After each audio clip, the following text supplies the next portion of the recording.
Today's release marks a historic milestone in the fight to end trafficking around the world. The United States is committed to ending modern slavery, and one of the strongest indications of our commitment is the report that we are launching today, the 20th in a row. For 20 years, we have been at this work together. We remain steadfast in declaring that there is no excuse for human trafficking and that governments must take bold action in order to bring the reforms that are necessary. Today, we celebrate progress and lean forward with hope into the work that remains. The Immigration and Customs Enforcement Agency, according to the Immigration and Nationality Act, specifically Section 287G, grants U.S. Immigration and Customs Enforcement ICE officers authority as federal law enforcement, allowing them to enforce immigration laws. Now that we have established what ICE is and their lawful authority, it's also time to present you with a problem. Two problems that they are trying to solve. The first is human trafficking. For years, particularly under the Biden administration, there have been increasing volumes of unaccompanied migrant children entering the United States. Reports indicate that hundreds of thousands of these unaccompanied migrant children have been lost. This has raised real concerns that these vulnerable children are being abused, exploited, and victimized into forced labor by trafficking networks. The second issue is drug trafficking. Cartels have also been documented using the high volume of unsanctioned crossings as a distraction to overwhelm Border Patrol, all in an effort to facilitate the smuggling of illicit drugs, especially fentanyl. Fentanyl has been used and has been a leading factor in the increasing deaths of countless Americans due to drug overdoses.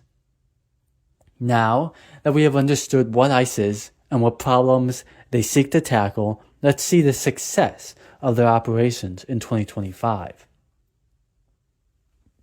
First, the CDC reporting on decreases in drug-related deaths.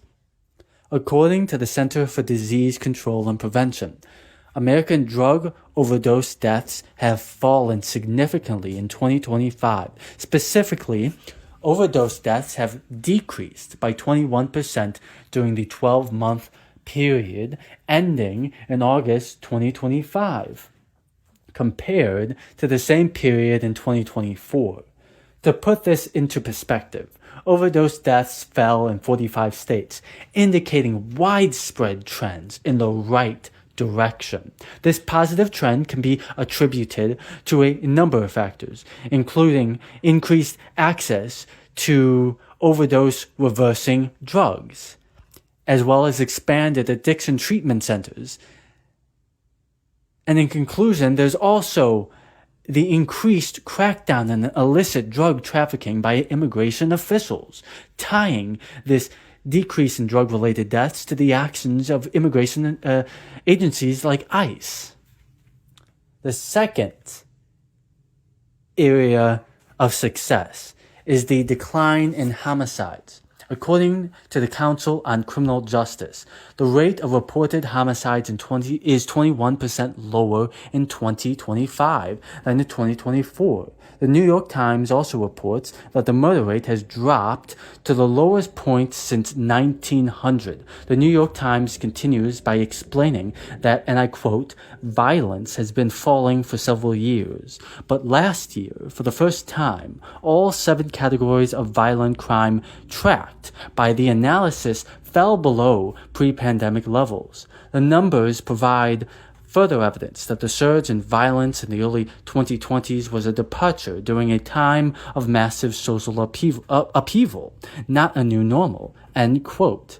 The decline in homicides in the U.S. is attributed to many factors, including increased investment into communities, the stabilization of societal routines following COVID, and focused policies that saw increased policing in high-crime communities.